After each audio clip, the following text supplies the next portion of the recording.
Polisi di Lumajang dibacok saat kejar pencuri, pelaku ungkap motif.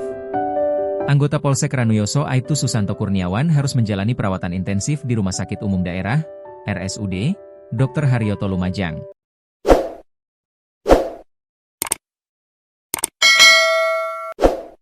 Kurniawan mengalami luka bacok saat hendak menangkap dua terduga pelaku pencurian di Jalan Gajah Mada, Kecamatan Lumajang, Kabupaten Lumajang.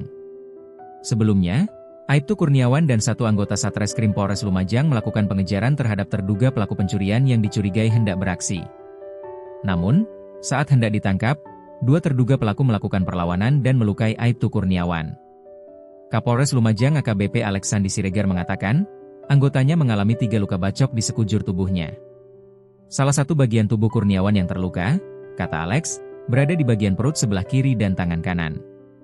Ada 3 luka sabetan yang diduga dari senjata tajam, salah satunya di perut sebelah kiri, kata Alex di RSUD Dr. Haryoto Lumajang, Kamis, 11 Desember 2025. Informasi yang dihimpun, selain perut dan tangan, Aibtu Kurniawan juga mengalami luka bacok di bagian kepala.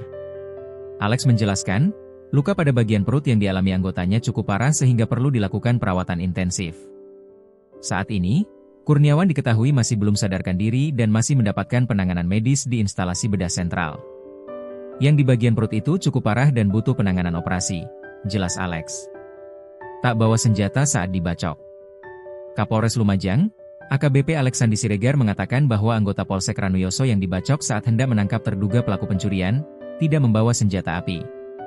Menurut dia, Aibtu Kurniawan tidak membawa senjata api karena surat izin senjata api belum keluar.